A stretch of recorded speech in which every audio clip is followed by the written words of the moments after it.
Good day, one and all. Welcome to ELI5, Explain Like I'm 5, BSV Blockchain. This is episode 12, and we are most excited and just well chuffed to be here today with the superstar that is Robert Rice. So, Robert, I'm your Uber fan. I've followed you for years and years now. I've bought your book, MMO Evolution, and continue to learn from you day by day about the wonderful applications of augmented, virtual, and experiential reality within the metaverse and the real world. So I have already gone ahead and sent you the invitation to speak through the Twitter Spaces app. So I hope you can see that there and just click accept to speak. So then you can hop up as the speaker. I see you now are designated as a listener. So welcome, Robert. And in planning for today, I wanted to say to the audience, welcome for a little R&R. And this is a play on words, of course, with Robert Rice as our guest, as well as myself, Rory. Robert and Rory, we are the speakers today. And we can think of the many ways that we can align this theme, such as rest and relaxation, as well as simply Renaissance. We are now engaged in the Renaissance of our day. And this is with enabling people to maximize their empowerment through the use of money and technology as well. This is the information age.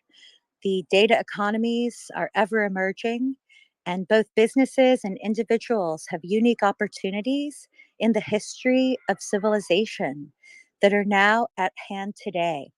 So that's why we're here, is to interact and learn together and to make the most of these opportunities.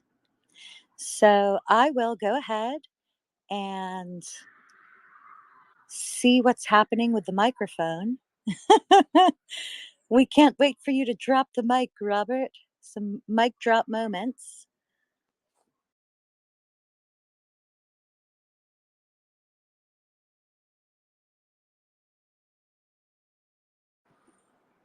So, as Robert's microphone is getting ready, welcome in.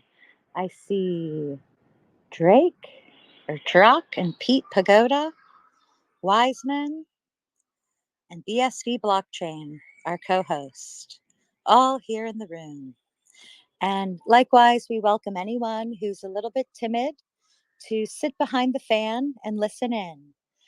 You can also view anonymously. If you don't have a Twitter account, you can still listen in to the Twitter Spaces. And what I really love about these is the fact that it's like a big group phone call. So it's really amazing ways that technology is serving people. I know that since Elon Musk has bought Twitter, I've seen news about the elimination of bots on the platform and bringing back the focus on pay to play. So in the past, I view the old Twitter as kind of authoritarian, where it was that the blue check mark was authoritarian in nature. Whereas today, it is individualistic. Any human individual who registers and can be verified as a real person and then also pays to play can receive the blue check mark. So that to me is a level up of this platform. So I'm glad for that. And Robert Rice has dropped down, so we'll welcome him to come back soon. And I guess I've just, made a cup of tea. So I'll pour the tea and we'll spill the tea and talk about augmented reality. I know that last May, I went to the London Blockchain Conference. It was London Blockchain 23 hashtag. And there I witnessed a wonderful array of business, government, individuals, entrepreneurs, all aligned to learn together about the ways that a globally scalable blockchain can impact their business as well as the overall industry, the industries of the world. And at the end of the conference, I had a bit of free time. So I went ahead and bought a Cornish pasty there at Fishco the Q, right across the Westminster Abbey Bridge. And I walked over towards the statue of George V. And I sat there eating my delicious Cornish pasty, having a great time, looking up at the statue, looking across at the Houses of Parliament. And I saw this most unique window design. It was almost like the cosmos in a window pane. And it was absolutely beautiful. So I took some photos and then I FaceTimed my parents. So my mom did grow up a little bit in London, and they came over on a boat. They immigrated way back in the 1950s after World War II, and they sailed across the ocean to end up in Cleveland, Ohio. Very exciting stuff, y'all. And uh, there at the conference, while I'm having a Cornish pasty, I said, "Hey, let me call my mom and, let my parents know where I'm at." So we FaceTimed. And this to me is a great example of augmented reality because from my phone, as I walked along all around the Houses of Parliament, I was able to take them on a tour. And I even went into some official buildings. There was one building there that had a tree in the forum, a tree that had been planted by Margaret Thatcher. And I read the sign outside the building. And there I said, "Wow, how amazing." And I went inside, and the security guard let me through. And I just had a moment there in this historic building with the tree in the center.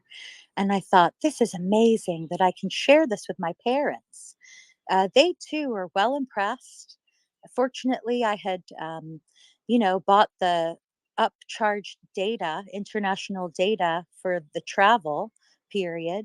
So I had the bandwidth to enable me to have this kind of augmented reality experience. And it's a memory that we still treasure. We talk about it often. And to me, I think this is an example of traveling through the use of technology. Now, my question for Robert today will be, how can you do this kind of immersive experience when you're not actually there in person? Okay. Can you hear me? Oh, yes, Robert. Yay. Welcome. Thank you. I had to do it on my mobile instead of my desktop for some reason. So I was really sorry about that. Oh, for sure. No worries. And I understand you're up in the Carolinas, right?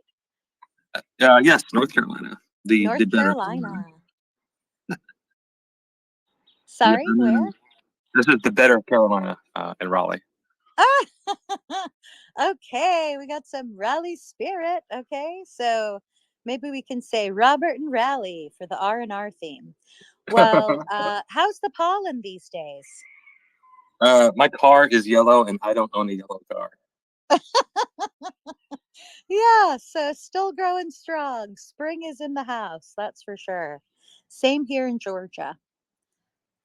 Yes, well, I'm thrilled to be with you here, Robert. I would love for you to take charge and tell me what's on your mind with this topic. I know that your business has a lot of news as you are bringing to market these XR products. Yeah, so I'm sure a lot of the listeners are familiar with some of the many things that we're doing, which is interesting. We have a bit of a different take on the metaverse in general. We're trying to build more of a platform and an ecosystem as opposed to just one or two apps or something. So that makes things quite a bit more challenging because the scope is broader, but it also gives us a lot of tremendous opportunities to do things that nobody else can do because of how we're architecting and building things and bringing together different elements like augmented reality and virtual reality, or doing linking digital and virtual things to things that are in the real world that are physical, to even working with multiple platforms. For example, we use Unity for mobile and all the AR stuff, and we use Unreal for desktop and all the 3D stuff. And that may not sound like a lot to people that aren't used to those technologies, but it's a real pain in the neck because they're so very different. But we've managed to, I guess, kind of hook them together a little bit and do some blending. So in the middle of all that, we're building a lot of different things, and we decided that, like, hey, as we're doing this, let's do it in stages, and focus on doing the heavy lifting and getting some really fundamental technology things sorted out, and then start launching and releasing different aspects of the overall platform kind of over time, and let each one kind of build upon the next. And then recently, we just launched our cute little Boxymon characters for the mobile AR stuff. And did a launch with hand cash. It was pretty exciting. They're cute. They're very square. They like to dance and do some other. It's goofy little stuff, but it's a really good entry point for people that aren't necessarily familiar with all the technology, all the things that we're doing. And it was fun, and they have a lot of characters, so we're all kind of fans. Um, and then getting back to the juggling multiple technologies. So for everybody that has a Boxymon now, and they're playing around with them in AR and maybe doing some of the multi-user stuff, as we start releasing like metaverse apartments and some of the other virtual worlds and other things like that as part of the overall Omniscape platform, your Boxymon will be able to follow you and follow your avatar around, and hang out in your apartment and do other cool things. So even though they kind of feel like a standalone thing now, they're actually tied into a whole lot of other systems. And we're going to continually keep releasing some new ones, and then as we turn on other things, there's going to be racing, there's going to be little kind of collaborative combat. There's going to be a lot more goofy dancing, and some other That's my surprises. favorite. Yeah, the dancing is pretty awesome. Um, Yes. Well, I did go through the process. I went to hand cash and I ordered the Boxymon, and then it came through in a box, in a proper crate, like a wooden crate. And then it did end up releasing from the crate. So it's a bit of a surprise. When you buy the box or the crate, you're not sure which Boxymon you're going to get. So I was excited when I saw mine. They were super cute. One was wearing a top hat, and I love that style. that's fun. And That's then, fun. yeah, they were immediately dancing together. So at my friend's house, I, put them out in the living room, and by the front door, there they were, and they just immediately started to interact together. So I was impressed by that aspect. And then it So seems that you have plans for that in the future. yeah, so one thing that most people don't know, and we haven't fully tested this yet. It should work. If you and a friend are like in the same room and you both have the app and you both have your Boxymon out, you should see your friend's Boxymon, and then they should interact together when they get close to each other. So it's a pretty nifty little multi-user sort of experience. But one of the one so basically when two Boxymon kind of get close to each other, they'll start randomly dancing. But in the near future, it is entirely possible that one may irritate the other one, and they may get into a little bit of a play fight instead of dancing. And we have some very very funny things that we will be used as weapons. I think there's a baguette. There might be a baseball bat. There's a Yeah. couple of other very very funny things. Our team has a great sense of humor, so you never really know what you're going to get when we launch stuff. Right. Yeah, that's the WrestleMania of Boxymon to come. Yeah, 100%. Cool. Yeah, and I remember years ago, you were at the conference in Switzerland. I think it was Zurich, Yeah. and there you had the little. It was a gray alien with the green Yeah. color to it, and I remember taking pictures of that, and I was able uh, to use that as well back then. So you have a Well, whole host of different themes and characters for these digital avatars in the augmented reality. Is that right? yeah, absolutely. Yeah, those guys were kind of just an early test for us. I don't even think that they might have all had like a single idle animation. But it was really more at that time. It was really more about us just proving that like, hey, this could work, in AR. And it looks pretty good. But Mm-hmm. we didn't have time to really build in a lot of interactivity into those guys. Mm-hmm. But we're in a completely different place now. And while we're focusing on little Boxymon to kind of start with, they're basically what I would call maybe series one for our little metapets, and we're going to be doing a lot of other things. Then ultimately, we'd be looking at doing some branded partnerships and bring some other IP in there. So yeah, there's everything. Remember, everything we do is always in stages or in phases. There's a much bigger plan. So yeah, no, I love these little guys, and half of us are using them as our avatars, and we've been trying to think of really funny things to do with them. I'm not a big sports fan, but I am a huge Carolina Hurricanes fan. And I was at one of the games a couple months ago, and I actually got one of the Boxymon Carl placed all the way down inside the goalie net, and I took a couple of a couple of screenshots, and I thought I just thought that was funny. So Wow, that is. So that is through the use of your mobile phone and the yeah. camera in your phone. It can present your metapet in a certain place in the stadium. So you don't have to have the ringside seats. You could just use your camera to zoom in and then your metapet will be there. Yeah, and you can move them around on the screen too with your fingers, Mhm. so you can kind of turn them around and position them where you want to. Right. That's neato. And how about for attending events? So I had the honor of speaking with Michael a few weeks ago from Zetley, and Hmm. he was talking about how with entertainment and tourism, you will be able to attend concerts or sporting events, or I was thinking even maybe the London Blockchain Conference 2024 in London at the Excel Center. Maybe I could go virtually, using augmented reality. This is the kind of concept. So, how does that work when you are not physically in a location? What kind of view do you have? Where is the camera that is representing your space virtually in the arena? Yeah, so this is where we get into a lot of scientific pseudobabble and black magic and voodoo. Um, the we so this is something that we actually demonstrated at the Consumer Electronics Show several years ago. And you're just like, hey, this works. We're doing it now. It was a live demo. It was pretty eyeball popping. But that was like one of the years where COVID was a big deal, so there was no press there. So we got like, zero exposure. So let me walk you through the tech. It's a little complicated, but it's not too terrible. So basically, the first thing we start with is trying to build a digital twin or like a 3D copy of a location. Everybody's familiar with things like Minecraft or Skyrim or pick Grand Theft Auto, whatever. Pick your favorite game. So all those worlds are basically they're 3D worlds, and in some cases they have 3D cities.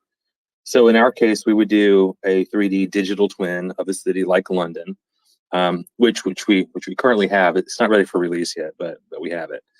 And then we would do another digital twin of the inside of a particular venue. So wherever, whatever building the conference is going to be at, you would go in and do a nice, 1-to-1, 2-scale 3D copy. So now you have an avatar, you can kind of walk around and explore the space, which is super cool and fun and interesting. So if you're sitting at home and you have our, desktop app, and then you log in, go to the location, during the event or whatever, and you get to explore it, that's pretty fun. But things get really interesting when we try to when we look at where your avatar is standing in relation to the building or the venue, and then we match that to GPS and then lat long coordinates.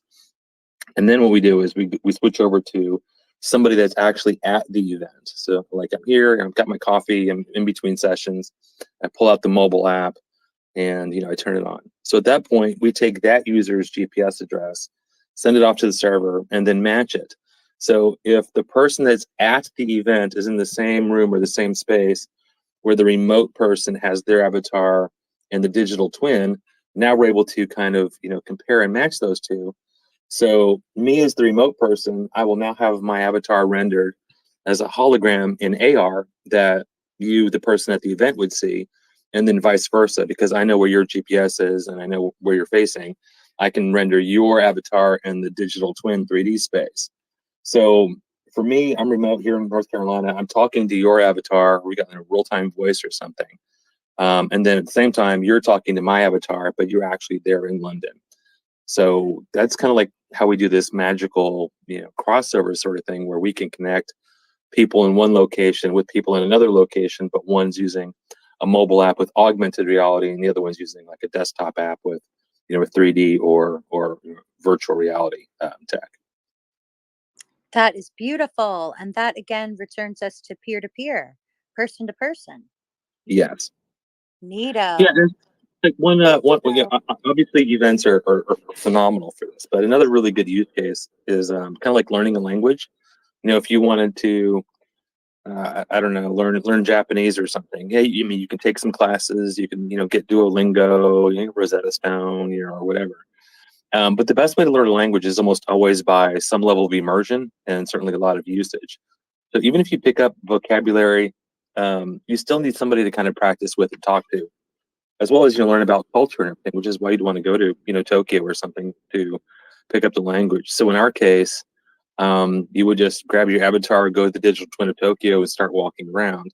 And then all those other avatars there would either be people actually in Tokyo walking around, or they would be other remote users, logging in and doing the same thing you are. So not only do you get to experience what it's like to be in Tokyo and walk around, because again, it's a digital twin, nearly photorealistic. It's very accurate in terms of scale and location and everything. But you're going to meet people, you're going to make friends, you're going to learn a little bit about the culture, and you're going to hear a lot of like actual live Japanese speakers talking to you, and you've got an amazing opportunity to practice your Japanese or whatever language you're trying to learn by doing that. And then it's like, okay, wow, that is great for learning a language, but then it's easy to extrapolate that in terms of tourism or entertainment or even business collaboration. It's almost like it's not quite teleportation, but it's like the next best thing. Right. Oh, I would love to do that. I can't wait. I'm also thinking about micropayments with this.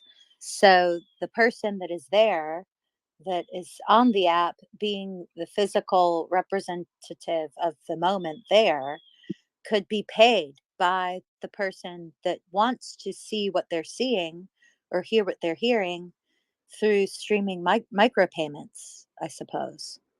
Yeah, so yeah, in that case, all we would really have to do is whoever the mobile user is using the AR is basically just stream whatever they're seeing from their phone back to the digital twin. We do like a pop-up window or something to let you. So for me being remote, I'd click on your avatar, I'd get a little pop-up, and then you would just authorize me to, I guess, share your video feed. So I could experience an event vicariously through you.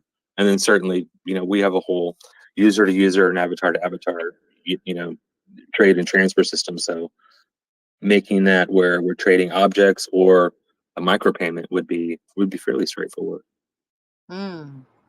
And I remember when we used to have the open mics in the virtual world called Castleborn, there was a feature where you could follow someone. So if you didn't know where to go, which house to go to, you could just click on the avatar of your friend and then click follow. And then your little avatar would just scurry along to catch up with your friend. And then suddenly you were in the right place. And then the view would open to where you would see each other on camera or hear each other's voices. So I loved that. I mean, is that some typical feature in these kinds of virtual worlds? Um, Following somebody, yeah, I think is pretty standard fare, especially in MMORPGs.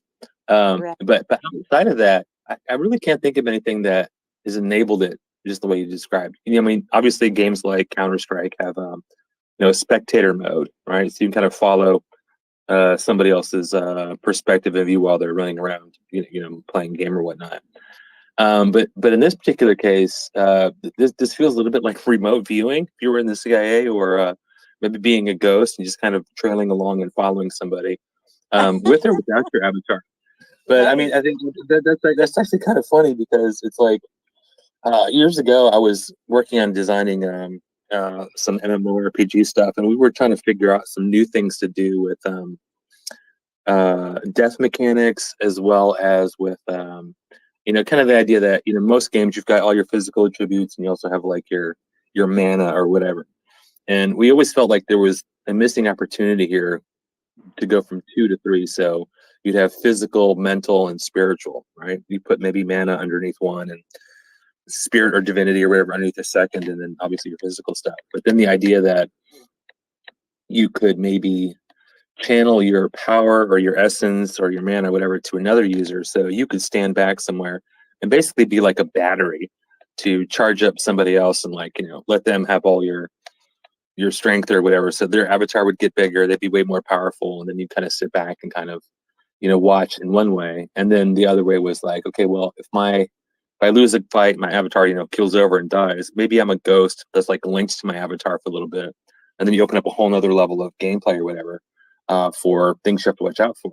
But then it gets really interesting when you start throwing in like, necromancers or whatever that can maybe come along and just mess with your ghost, or take over your physical body for a while you're just, being penalized for dying, and, have you as a minion or something. So these ideas of sharing viewpoints, or following somebody, or having like this ethereal, ghostly sort of over the shoulder vicarious perspective, um, is actually an interesting mechanic, and it opens up a lot of other things that you wouldn't even think of. Like, think about training, for example, being able to look over somebody's shoulder in AR or VR, or have a copy of their perspective while they're doing something for you to kind of Oh, learn how to yeah. do, right? That would That be a game changer for tech support. Oh, 100%. And this is like, I was talking to somebody the other day about the metaverse, and think of all these billions of dollars that everybody has just thrown at this industry, and how exciting people are. And I thought, I asked my question. I said, hey, can you guys name three mass market augmented reality applications that are not Pokemon Go? And the two of them just looked at me with like blank stares. And these are guys that are experts in this industry, and they were like, well, I can't. I was like, okay, well, cool. Well, can you do the same thing for VR? But you can't say Decentraland, Second Life, or Beat Saber. And they were stumped again. I'm like, okay, well, what does this tell you about our industry? There's a lot going on with hardware, or maybe some other tools or whatnot here and there, but nobody's really built like a mass market thing that brings real utility, or is a real game changer for an industry, or is just super popular that everybody talks about all day long. It's just not there. I mean, there's a lot of things happening, but nothing is kind of broken through as that killer app. And then a lot of the projects that are out there, it still seems like a lot of the same thing over and over and over, and nobody has really tapped into the full potential of what the metaverse and its various technologies have the potential to do or can do. And this is like a perfect example here. Being able to completely change how people learn, or how people learn from others more appropriately, is probably the better way to say it. By using this type of tech, I think these are just massive, massive, earth-shaking opportunities that very few people are thinking about or trying to accomplish. Right. It's, the screenshot could be the baby step. And then what you're talking Hmm. about is really the next generation, maybe third generation down the Yeah. line from a screenshot view. That is beautiful. And so you say nobody is, but what about you? Aren't you? You're here thinking about these things. So that counts. Yes. So that's all I do all day long is think about these things for the most part. And we have enough on our roadmap to keep a team of 100 people busy for several years, right? So there's a lot there. Um, so in trying to kind of distill that down, so we don't try to, I guess, boil the ocean, as they say. One of the things that we did very early on in the company was we sat down for actually a really long period of time, and tried to kind of map out the things that you could potentially do with metaverse tech, AR and VR, all the different use cases we could think of, all the different whatevers, and then we tried kind of deconstructing that into core features or core technology pieces. And then we map that to like, okay, well, this particular feature here or this ability here could be used for these 5 different use cases. And then this one over here could be used for like these 30 different use cases. So let's focus on that one first. So a lot of the things that we've done on the development cycle in the last maybe 2 or 3 years has been working on these fundamental pieces that have the widest amount of applications, if that makes sense. So now that we have a lot of that done, now we're starting to say, okay, cool. Now we can pick a particular, target market or a particular, capability or something, and then roll that out very quickly, and then immediately maximize it to several other use cases or several other industries all at the same time, because we have this common denominator of, these 5, 10, 15 or whatever, functions that are applicable in all these places. So yes, we spend an inordinate amount of time thinking about this, and it impacts how we go about, development and priorities and everything else. So even though it still feels like we're fresh and new and really haven't put out a whole lot yet, the deep level of things that we have done behind the scenes is actually it's pretty staggering, and I would argue in some cases is maybe not in quantity, but at least in capability, is probably a generation beyond anything else that you see out there right now. Wow, good for you. And I do know that you applied for and won many patents in this industry in the past as well. Oh, I wouldn't say many, but I would say important ones. So yeah, we have several that have been granted, a few others that are currently under, I guess, examination and review by the patent office now that we're going back and forth on. And then I probably have another maybe 2 or 3 that I'm drafting over the next couple of months. So we've been very fortunate so far. All the ones that we haven't had any that didn't make it through the process, which is good. But the biggest one, well, the two big ones I guess we have. One is kind of it's this idea of blending AR and VR together with location, remote, and distant, like we just talked about, at a very fundamental level. So it's basically the kind of the synchronization and conversion of disparate coordinate systems, which is how we get around going from lat and long GPS to 3D coordinates, and then 3D coordinates, mobile 3D coordinates, and desktop, and all that sort of stuff. There's some really quirky things there, and if you can't do that, then none of the other things that we talked about are even possible. You have to be able to do those coordinate system stuff. And then the other patent we've got, which is like our pride and joy, is on this whole concept of linking 3D objects to things in the real world. So assets, objects, products, merchandise, special offers, coupons, the whole 9 yards. I'm sure everybody here has heard of the phrase phygital, physical to digital, Yeah, and that's digital. yeah I saw that on we your website, omniscape.com. yep, we nailed that one back in 2018 before people even had a concept of that sort of stuff. So, and that's kind of what Cool. drives a lot of what we're doing now. It's like we can, I'm sure you guys have seen, whether it's at a previous CoinGeek conference or ever, we can drop or geolocate content pretty easily. The same thing with Boxymon or the Alien or a little 3D coin for BSV or whatever. And that's basically part of this whole idea that not only can I geolocate content anywhere in the world for people to discover and collect, we call it Pokemon Go for brands. But being able to link that to something that actually has real world value, and then you tokenize it. So they're all basically 3D NFTs that are equal to or exchangeable for something physical in the real world. And now it's like, well, geez, we could flip the whole concept of marketing and advertising, on its ear. Maybe pull out your Mhm. phone and you find a 3D Starbucks coffee cup. You pick it up, you go to Starbucks, and then you exchange it for a free coffee.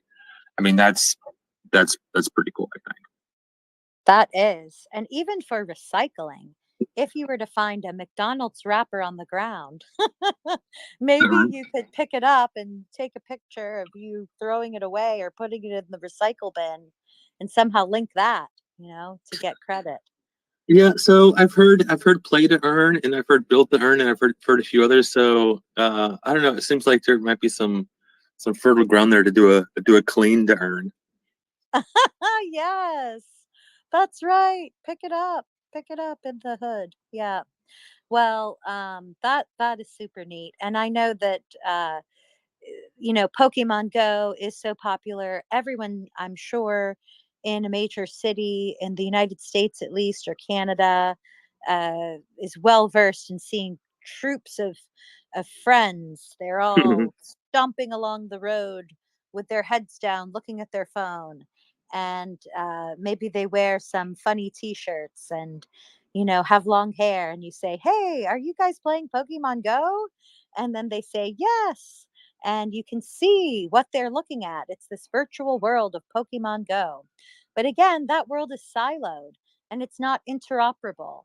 But what you're talking about is that people, whether they're using a Samsung Galaxy phone or an iPhone, and no matter what kind of games they play, they are able to scoop up an ad, scoop up a virtual object of the Starbucks cup, and then walk right into the shop and say, "Hey, my name's Larry.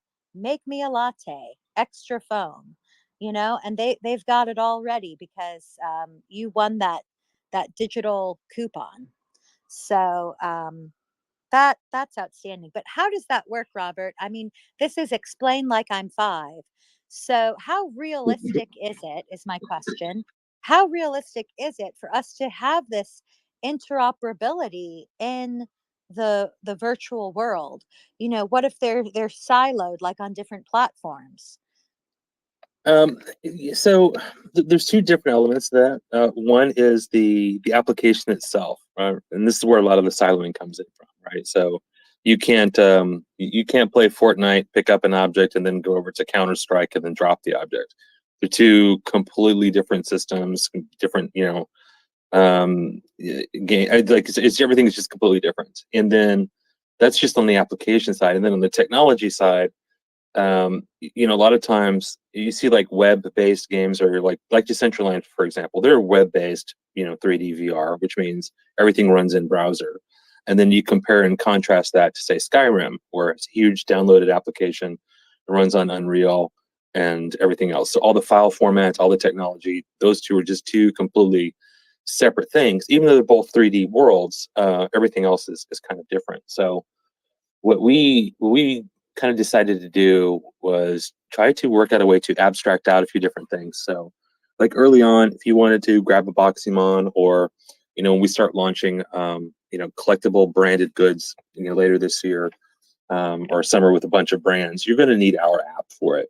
But at the same time, we've been kind of fleshing out, building out an API. So if you want to go grab a couple of college classes or some YouTube tutorials and learn how to use Unity and make your own app or whatever over a couple weeks or something, you should theoretically be able to hit our API, and our API would say, "Hey, these objects are located at these locations. They're recorded on chain here, and they have these properties." So then you would say, "Okay, cool, thank you," and then you would be responsible in your app to handle the rendering, handle the AR, and do all those sort of pieces. So when we treat things like that, that makes it a lot easier for the content, again, the 3D object and what it's linked to and everything else, to now be able to be distributed over multiple other platforms. Maybe you could push it through Twitter, with a link as opposed to a 3D object, or maybe you could, get it over into Snapchat and tie into all that sort of stuff. All because we're separating what the object is and what it can do and what it's linked to from the overall system itself. So early on, yeah, you're going to have to use Omniscape for everything. But as we grow and kind of our tech base matures and we open up our API, it's going to be very easy to, I guess, go from platform to platform as far as the application goes.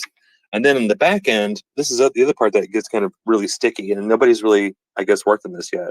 It's very easy to talk about interoperability from a technical standpoint, and people are always like, "Oh yeah, this file format or this standard, or blah blah blah." but nobody talks about the context of the content in interoperability. This is kind of like what I said a minute ago. You can't really pick up something and say Fortnite or Minecraft or whatever, and then hop over to um, Skyrim or Roblox or something else, because it doesn't necessarily fit the context. Maybe if I pick up a great big powerful sword in Elden Ring and then show up in Minecraft, it's not going to cleave through dimensions and beat up all the little characters in there.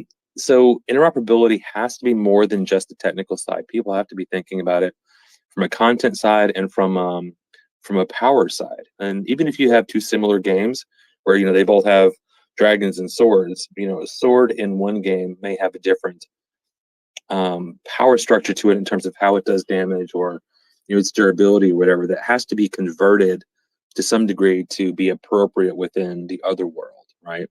And these are things that are going to be figured out, I guess, over time as more and more virtual worlds come out there and kind of get connected. But kind of that first step, even before the content side, is trying to make it where content can easily go from one application to the other application. And that's one of the things that we're working Oh, wow. And it makes me think of intercultural awareness. So on. the sword from the Elden Fire would then need to learn the culture in the game that you take it into, let's say Minecraft. Mm-hmm. So you then have to convert or translate the power structure within the digital item as well. Exactly. That's fascinating. What a fascinating topic. So then I'm just thinking of a widget on a web page or something that enables you to uh, link to different websites or link to different worlds. Sometimes on a website you can put a widget on there and then it will bring that app onto your website. So this is what I'm thinking when you're talking about making it accessible, so that the game itself, maybe the developers of the game, could make the choice. Yes, we love this, we're going to open up our world so that you can bring uh, your items from the Roblox into Elden Fire, which would be really funny, probably from an artistic perspective. Yeah, I'm guessing. absolutely. So it's a little harder to do when you have game worlds with narrative and all that sort of stuff. But if you've got one that's a game world and the other one that's more like an open social world, then it becomes very easy. So think like Ready Player One, for example. Ready Player One is what the book, not the movie or whatever. Oh, I've never Um, seen the movie. the book is way better. I highly recommend Really? it. Okay, The I'll movie go the to the movie was library. trash, and I will fight anybody that says otherwise. Um, so so so so in the book, the Oasis, which was the name of their platform, it was an open ecosystem that had multiple worlds in it, but basically it was kind of like this open world thing. So some worlds you would go to had content or wrapped in content and were like specific games. You go to fantasy world, sci-fi world, whatever. But then the rest of the system was all like social oriented. You had your private spaces, you had your educational spaces, workspaces, and all that jazz. So you could take content from World One and go to World Two because it had the common infrastructure, the whole overall system to it. Um, and I guess kind of following that concept, if you're playing a game like, say, I don't know, Grand Theft Auto, and you steal a car there, then that's cool. And again, it would be inappropriate really to take it to, say, Minecraft or Fortnite, but you could certainly bring it over to an open world like a Second Life or more certainly Omniscape, because we don't have the narrative for the open spaces. So it's perfectly fine if somebody shows up with a spaceship and somebody else has little mini robot or a little gargoyle on their shoulder, right? That all kind of makes sense that way. So kind of keeping this in mind as we're building out the Omniscape platform, we're going to have a ton of stuff early on that's location based, augmented reality, and all those sort of fun things. And then at the same time, we're going to be rolling out metaverse apartments here pretty soon. So you'll be able to have your own free apartment in the metaverse that you can kind of decorate and have your friends over and do fun stuff. And then we've got an open world that, I mean, like it's a huge open world. And that's where we're going to place Omni City, which is it's going to be kind of fun, super creative, and people can hang out and do a lot of stuff there. And then we'll have other worlds that we'll keep adding on. Some will create, some will work with other people to do, and those will be a little bit more gamified and have their own, types of content and storylines. So Omniscape is very much aligned in the kind of the Oasis model in that perspective, where you've got the main thing that's all very social and commerce and very creator oriented, and then you've got other subsets that we link to or that are part of the system for the gamification or fun content. And then the next step past that is to then start connecting to other platforms entirely. So we kind of want to be the company in the middle that other virtual worlds and other games link to. So we've got we would be the pass through and the conversion point. And then we would also be the bridge between all the VR and virtual world games to the real world, because we have all this, digital twin technology and all the mobile AR technology. So at the end of the day, if we do our job right, we're going to be like the Oasis company that everybody else kind of connects to, and then it's just going to be crazy fun time. Excellent. An excellent adventure. 100%. Yes. I have so many questions. I'm so excited. So my first question, I'll tell you, but first, let me just say that digital twins is applicable in construction. So I did attend a conference, a symposium on USA Asia Partnership Opportunities, the SALPO conference, Mm-hmm. and there was a panel there talking about the use of AI and technology in their systems. And I did ask an academic person there about, well, I asked the panel what kind of systems they use to track the, from beginning to end, uh, the the the production line all the way to recycle. And the one person that was an academic focused on the construction industry said that they were applying digital twins. So digital twins is something that is out there. I'm supposing there's many providers of digital twin technology. So how is your your impact, your footprint in the digital twin arena different from the others that are out there? That's a really good question. Digital twin is kind of one of those phrases that means different things depending on who you're talking to, and it's actually been around for quite a long time. So I would try to break it down to maybe three different categories. So on one end, you have the engineering side of the fence. So you want to build a digital twin of, say, a jet engine and see how it handles, turbulence or gases or airflow. So you get all your engineers in a room, and then you would create, quote, a digital twin of the jet engine, but from a engineering sort of basis, which means a lot of math, a lot of physics, and a lot of other sort of stuff. And then you kind of you do test runs on it. So that's number one. It's very very technical oriented, very computer intensive, and not something that a regular person could do easily. And that's usually the predominant definition of what a digital twin is. The next one is more simulations and systems based. So in that case, a digital twin would be, you would want to do a 3D version of, say, warehouse or a refinery or an industrial plant, or an airport or something along those lines. So it's 3D, it's immersive, it's accurate, it's everything else, but then it's much oriented towards a simulation. So you'd apply AI, maybe you wouldn't, maybe you would grab real-time data from some sensors to kind of help with the visualization, and then you would run different models and simulations through it. What happens if we put a wall here? What happens if we put some machinery over here? What happens if we simplify piping over here?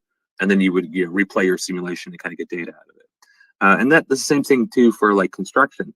You can say, hey, this is what our building is going to look like, but we're going to take all these architectural designs and blueprints following kind of the science or engineering sort of model to put this building in place, run some tests on it. Maybe you want to do load balancing or load bearing, or earthquake testing, whatever, or just being able to visualize it before you build it and use that as a sales tool. And then the third version of digital twin, which is where we're focusing on, is still kind of in this whole idea of, one-to-one scale environments, but kind of at the city level. We want to do a digital twin of an entire city, again, New York or London or, Raleigh, North Carolina, Tulsa, Oklahoma, just pick your city. So now you have Marietta Square. there you go. So now you have a whole city done in 3D, but you don't need to have that, sub-millimeter accuracy. You just need like accuracy down to like maybe an inch or something, because you're not trying to do engineering or science or, really high-end simulations. You're just trying to provide an immersive experience that is as close to, real life or whatever you want. But again, it doesn't really matter if something is, maybe off by an inch or whatever. It's just not important. And then you want to put it in a game engine or a game environment, again, like Unreal. So when you do that, now you've got a space that is, highly immersive. Then you start layering in a lot of other really easy game tech. Now it's multi-user. You got a whole bunch of people running around. And then again, you keep layering on all these other pieces. So now I can walk into a building, I can move furniture around, I can change the color of the paint on the wall, I can pick up objects, I can drop objects, I can have a meeting with other people, you've got real-time voice, and all these things. And now it's like this digital twin of the city that you just built, on using game tech and metaverse tech, is now a really good replacement for the real world in many respects, and it just opens up all these other opportunities.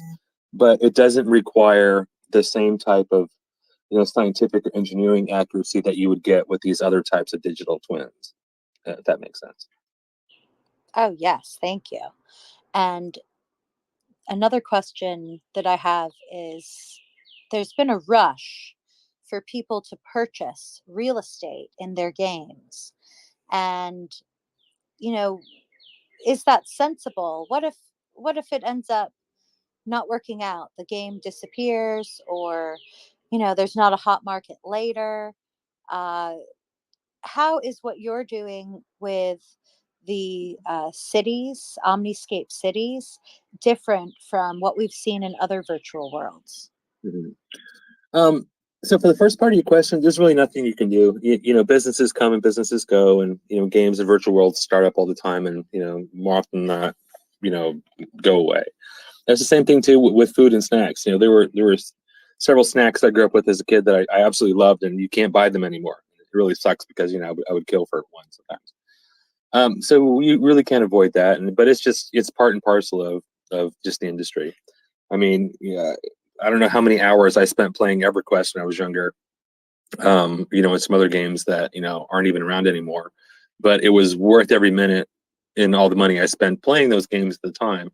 And even though I can't go back, I still have the fun and the memory and all that. So I'm kind of happy with it. But as far as metaverse and virtual world, lands or real estate goes, it's the same sort of thing. They'll be popular and they'll last. I mean, Second Life is still around. It's not really used a whole lot or have anywhere near the size of market it had before, but it's still around, and people still spend some time over there.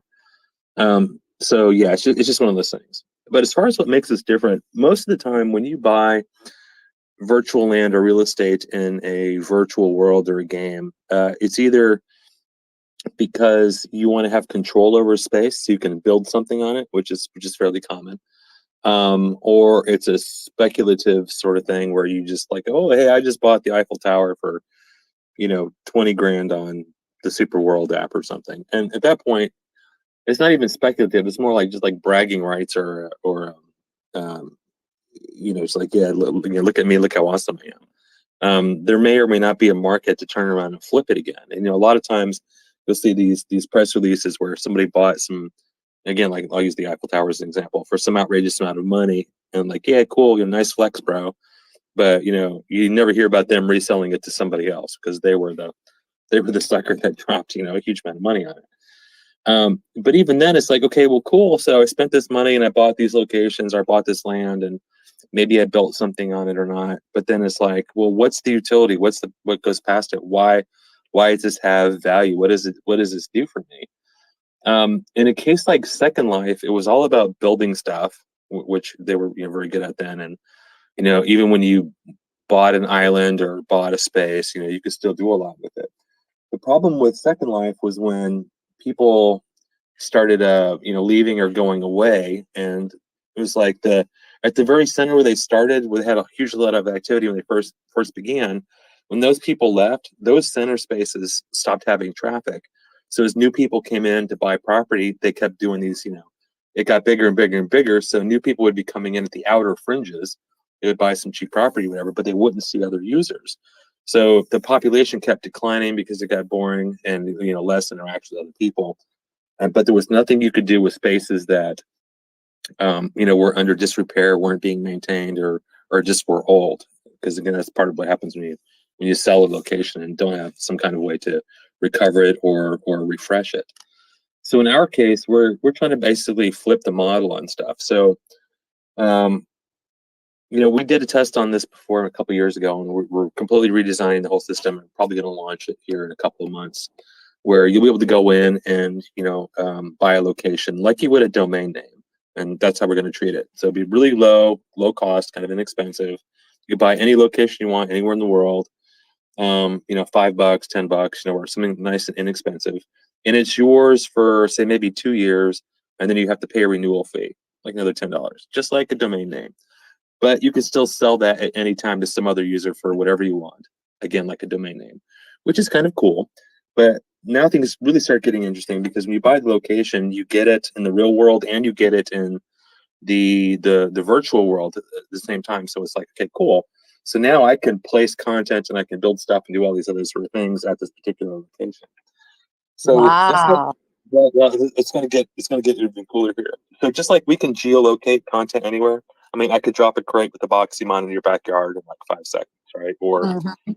that branded Starbucks coffee cup. This is really super simple. So one of the things that we're coming out with probably in the next 1 or 2 months is we're going to be opening up our little drop and campaign tool to everybody. So you'll be able to upload a 3D object and then drag it to a map, and then hit publish, and it will show up in AR and in VR wherever you dropped it. But we're going to charge you a small fee for that. It might be, I don't know, $1, $5, or 10 cents or something. Just pay a small fee to basically drop content somewhere, which is good because we're making some money. But what's really cool is we'll do a revenue share with whoever happens to own that particular location. So if you go out and you start buying locations that have a high amount of traffic, or it's your local mall, your university, your college, your airport, or whatever, as other users start creating content and publishing it by dropping it to the map and paying these small fees, or brands are coming in and start doing campaigns where they're doing airdrops of all their branded goods to like drive traffic and get people cool discounts and stuff. Everybody that got those locations is just going to be just picking up recurring revenue for like until they stop owning those locations. So a location that's hot and popular with a lot of content creation by users, a lot of traffic or volume by brands or whatever, that's going to go up in value. So you'll be able to click on a location, see what's happened there, see what's been created there, see how much is generated or whatever.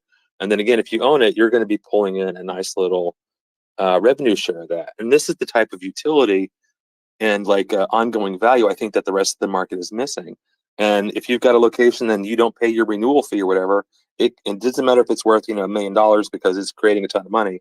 It'll go back in the auction block, and then somebody else can pick it up at that low price. Again, how many times has somebody not renewed their domain name? It could be worth a lot, and somebody else scoops it up for $10, right?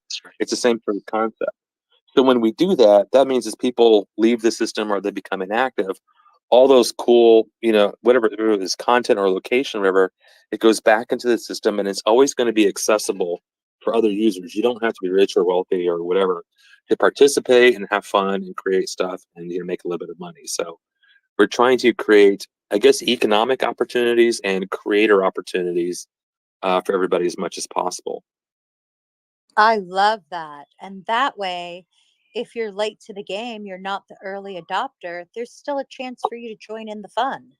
Because so Yeah, many times with absolutely. those virtual worlds, the price skyrockets and it prices out newbies. We're like, well, I could pay $10, but I'm not going to pay, $1,000 to buy this virtual real estate. I'm probably going to be paying $10. That would seem Yeah. reasonable. And And so then that makes it able for me to go in. Exactly, and this is where you can still snatch a big location like an Eiffel Tower or something, which is great, and maybe you want to turn around and sell to somebody else for 20 grand or whatnot. But this particular model, because we're combining all these things, it can make a farm out in the middle of Idaho equally as valuable. So, you like, why the hell would I buy a farm in the middle of Idaho? There's like nobody out there. But if you live out there, you grab that location, then you create some content, maybe a scavenger hunt, maybe, a bar crawl, or maybe a multi-location experience for your bridal party or bachelorette, or whatever. And then we want to be able to make it easy for you to not only place all that content and kind of link it together with some gamification, but also have your own channel that other people would subscribe to. So maybe you go to all your local buddies and wherever you're living and like, hey, subscribe to my content layer for, $1.99 a month or something. And then you'll have access to this whole game that I created at these locations.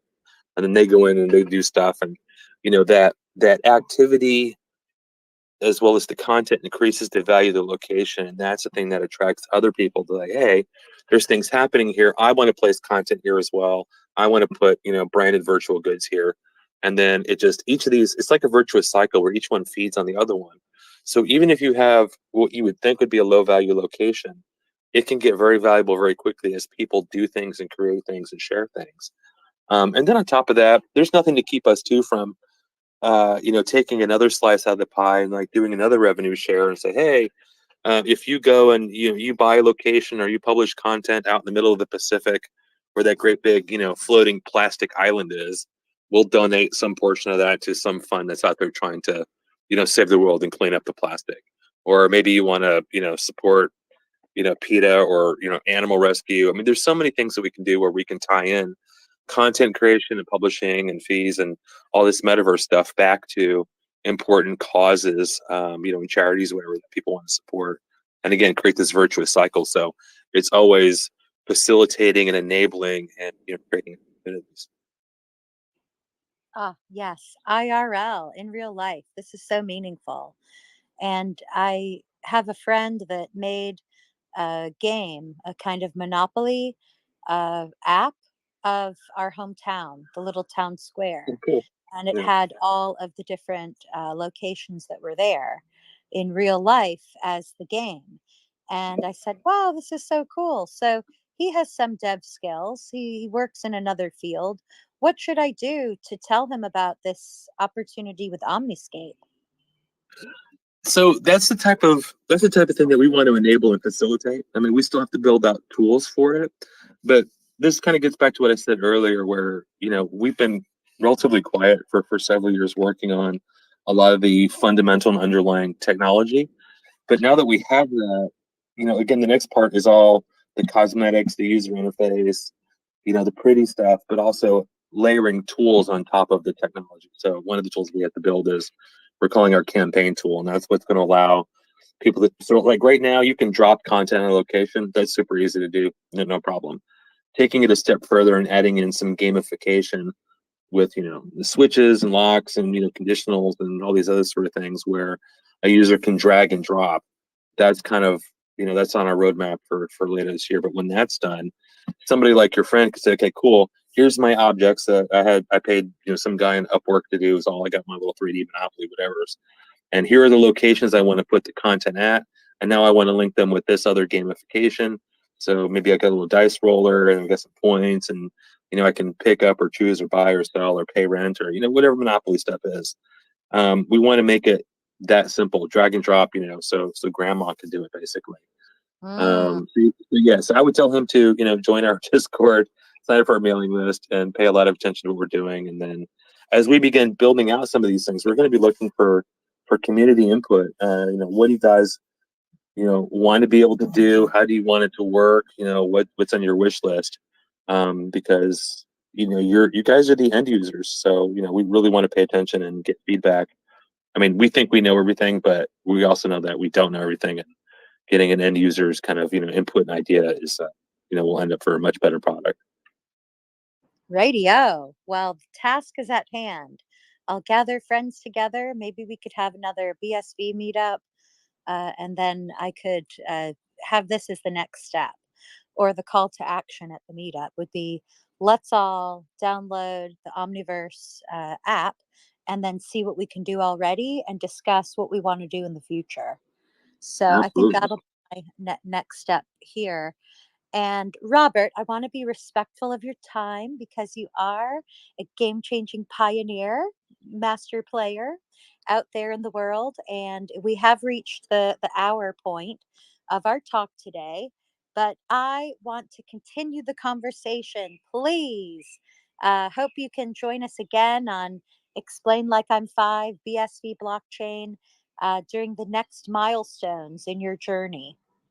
I just got the ELI5 thing now. Yeah, that's what ELI5 means. Wow, I need more coffee. Oh Seriously, I know. I my thought, oh, who's Eli? I love that name. No, God. but Kurt uses it really off the cuff, like he rolls off his tongue. So then I thought, hey, maybe this is like a tech acronym, you know? But yeah, we're making it one for sure.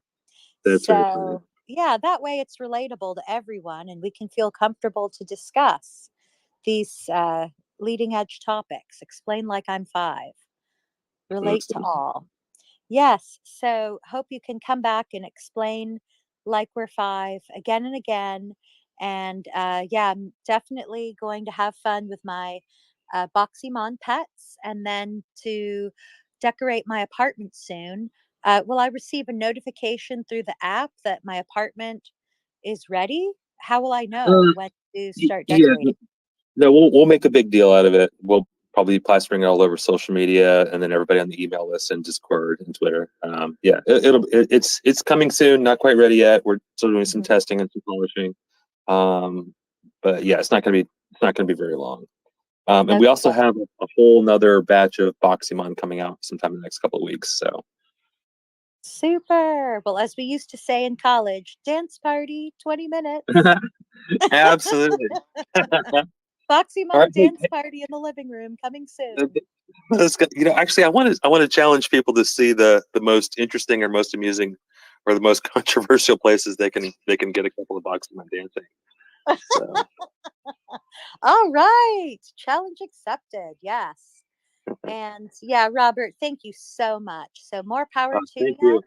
And then everyone can follow your new web series where you're hosted with Michael of Zetley. And that's on Hmm. the Transmira YouTube channel. Yeah, the next episode for that is coming out in a couple of weeks. So awesome. Excellent. Well, I'll be watching and clapping and oohing and eyeing and sharing. All right. So Thank you so you much, go, Rory. man. It's my pleasure, Robert. Thank you. All right. Bye So, bye. folks, thank you. Welcome everyone today to this Eli 5 with R&R, Robert Rice and Rory. We had a fantastic time just touching on the overall subject. There's so much more to learn and discover. If you're interested, go to omniscape.com. And you can also go to your little app store, whatever phone you use, whether it's a Google Play for Android or the iTunes or Apple App Store on your iPhone. You can go there, search in for Omniscape, Omniscape XR. You'll recognize the brand as it has a kind of black with a shape, like a circular shape, and then some lines in the middle. So you'll identify, yes, it's that Omniscape, and then just download it. Then you can go to Handcash. That's handcash.io, handcash.io, and you can download the Handcash app so that you can purchase your Boxymon. I got mine for about 15 bucks worth of BSV several weeks ago, and we've been dancing ever since. And finally, folks, I would just like to announce the winner of the subscriber challenge. So if you were able to tune in last week, it was a bit of a remix version with the scratching back and forth with the sound going in and out. However, we persevered and ended up having a contest. So, anyone who goes ahead and subscribes on Twitter to follow Kurt Wuckert Jr., and you can not only follow him, but become a subscriber.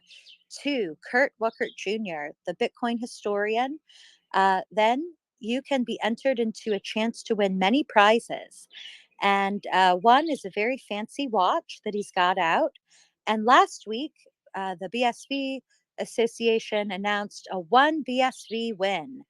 And thankfully, I'm very just so thankful to report that the winner is me. I won it. Yay! I love a good game of chance, and especially when I win. So thank you everyone for entering, and I can really use this BSV because I'm always shopping, with the Boxymon and playing games on hand cash. So we bid you all adieu for today, and welcome to join us next week on Thursday. We'll be here with another episode of ELI5. And make sure you go to the S script space that is also happening simultaneous with this show today. And if you haven't already tuned in there, then listen to the replay. It's super cool with Xiaohui Liu giving us the goods on what they're developing with S script. So thanks, y'all.